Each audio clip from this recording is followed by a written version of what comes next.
karag-karag, welcome back to my vlog. Isang mainit na tanghali sa inyong lahat mula dito sa Lasak City. At ito na nga ang mga mainit na mga chikahan na pinag-usapan ng mga chikadorang chismosa sa social media. Kaya bongga din ang ating minupusal fashion distraction look dahil hindi ko talaga kinaya yung chismis na to mga karag-karag. So may bumulong sa akin kaninang umaga kaso nga nabisi ako sa aking ganap sa buhay dito sa Lasak City at nang sinabi niya sa akin, naku nabigla ako. Well, hindi ako nabigla kasi itong kandidatang to is napa-blind item na to nung kasagsagan pa ng Miss Universe Philippines 2026 tungkol nga dito sa kanyang pagkatalo sa corona sa Miss Universe Philippines 2026 na kung saan nagpa-playing victim ang kandidatang ito.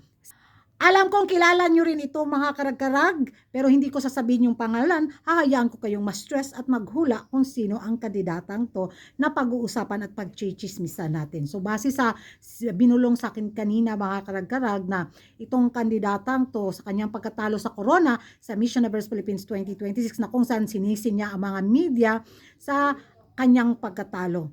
Dahil unfair daw ito, kung pinost lang daw yung mga ibang pa-interview niya, siguro may ano pa siya, potensyal na masungkit niya ang corona kasi pabilang daw siya sa mga frontrunner bitaw sa corona sa Miss Universe Philippines 2026. So, nabigla din ako mga karag-karag. Alam naman natin na may deserving talagang kandidata na nanalo sa corona, pero yung pagiging mayabang niya, isa rin siguro yun sa naghumila sa kanya pababa kaya natalo siya sa corona sa Miss Universe Philippines 2026. Sabi nga ng bumulong sa akin kasi daw, may maldita daw. Hindi niya in-expect na yun yung magiging approach sa kanya ng kandidatang ito. Yung bang wala daw sa hindi bumagay bitaw sa personal appearance ng kandidatang to, yung attitude, galore attitude niya na pa-eksena sa Miss Universe Philippines 2026. At sa kanyang pagkatalo daw sa corona is deserved daw niya kasi sa kanyang ugali. Pero kung yung magpa-victim daw siya na natalo siya dahil sa mga hindi inilabas sa social media na kung saan kinunan daw ng media, well, wag daw niyang sisihin yung mga ibang tao dahil kasalanan niya. So yun yung mga chikahan na nangyayari mga karag-karag. I think kalat na kalat din ito sa social media. Ako nakichismis lang din ako at sinishare ko lang din yung nalaman kong chismis. So itong kandidatang to, pasok siya sa top 7 pero ilabas natin si BMW sa top 7 na to kasi nagwagi siya sa corona so hindi siya.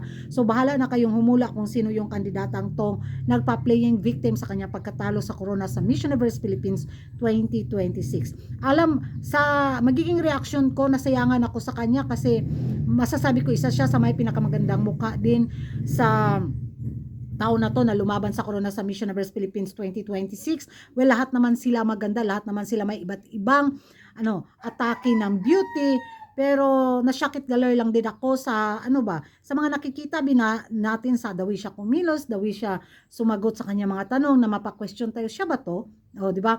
So, lahat naman sila deserve sa corona. Siguro yung nagpapahila sa mga ibang kandidata kaya hindi nila nasungkit yung crown is yung characteristic galore eksena nila mga karag-karag. Kaya siguro isa yun sa mga dahilan.